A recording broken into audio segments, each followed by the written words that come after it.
Assalamualaikum warahmatullahi wabarakatuh. Perkenalkan, nama saya Saila Khairunisa Siswanto dari kelas PM 2022B. Di sini saya akan membawakan narasi mengenai sejarah bahasa Indonesia dan juga prospek bahasa Indonesia di kedepannya. Kata Indonesia pertama kali diungkapkan oleh seorang tokoh Inggris bernama George Samuel Earth yang menamai kepulauan yang ada di Lautan Hindia sebagai Indonesia. Namun, para ilmuwan yang ada di Eropa mengatakan bahwa kepulauan tersebut bernama Melayunesia.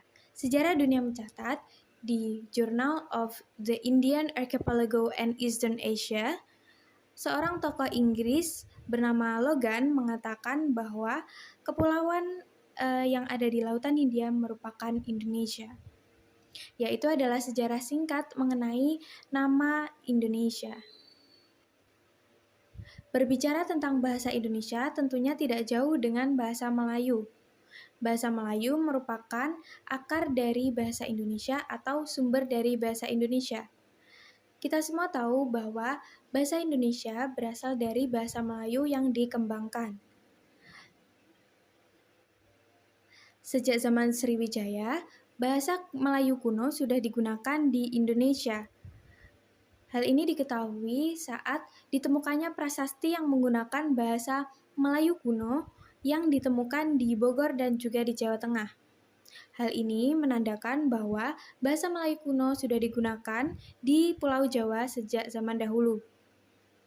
Seiring dengan berjalannya waktu, bahasa Melayu sekarang diresmikan menjadi bahasa Indonesia. Ada beberapa faktor yang menyebabkan mengapa bahasa Melayu digunakan sebagai bahasa resmi di Indonesia. Yaitu yang pertama, bahasa Melayu mudah difahami dan juga sederhana. Yang kedua, bahasa Melayu merupakan bahasa lingua franca atau bahasa penghubung yang sejak dulu sudah digunakan di Asia Tenggara sebagai bahasa penghubung dan juga bahasa perdagangan. Yang ketiga, suku-suku yang ada di Indonesia setuju menggunakan bahasa Melayu sebagai bahasa nasional. Yang keempat dan yang terakhir, bahasa Melayu memiliki kesanggupan untuk menjadi bahasa komunikasi dan juga bahasa kebudayaan. Bahasa Indonesia mengalami perkembangan yang cepat dan segera digunakan di seluruh kepulauan yang ada di Indonesia. Ada yang mendasari perkembangan bahasa Indonesia itu cepat, yaitu yang pertama adalah penyerapan bahasa daerah, yang kedua adalah penyerapan bahasa asing.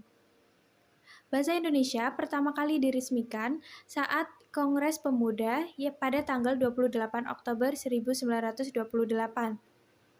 Isi dari naskah Kongres Pemuda tersebut yaitu sebagai berikut.